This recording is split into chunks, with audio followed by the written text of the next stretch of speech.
بيان للرأي العام في الوقت الذي يمر فيه على الشعب اليزيدي الذكرى السابعة للإبادة والمجزرة الوحشية التي تعرض لها في شنغال في آب عام 2014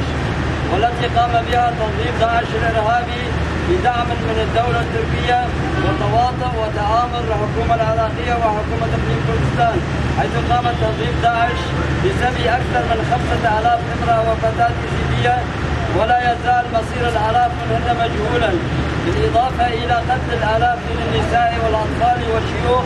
من أبناء المكون اليزيدي، ولا تزال هناك مقابر جماعية مجهولة المكان حتى الآن. وفي خطوة هي استمرار لهجوم تنظيم داعش على منطقة شنغال، قامت طائرات الدولة التركية يوم أمس بقصف سوق مدينة شنغال وتسببت باستشهاد سعيد حسن القيادي في وحدات مقاومة شنغال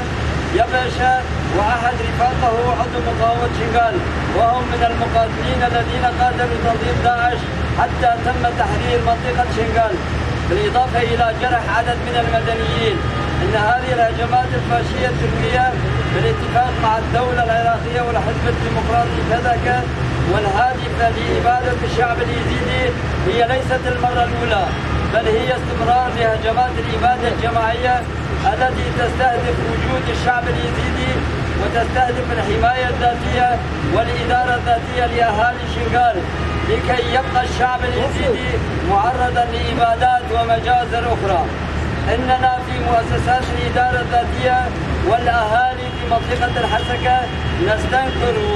ونلعن هذه الهجمات الوحشية التي تقوم بها الدولة التركية الفاشية والمتعاونين معها على منطقة شنغال،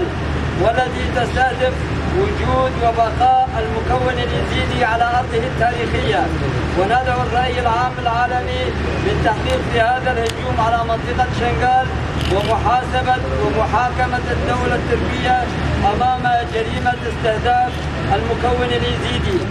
وندعو المجتمع الدولي والعالم أجمع إلى الاعتراف بالإبادة الجماعية التي تعرض لها الشعب اليزيدي، والاعتراف بالإدارة الذاتية لأهالي شنغال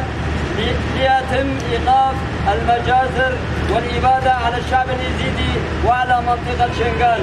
وننادي الرأي العام الديمقراطي وشعبنا اليزيدي أننا في مناطق شمال وشرق سوريا سنبقى نساند شعبنا اليزيدي والتعاون معه وحمايتهم في وجه أي هجمات تستهدف وجودهم. نقدم عزاؤنا لعائلة الشهيدين في شنغال ونتمنى الشفاء العاجل للجرحى.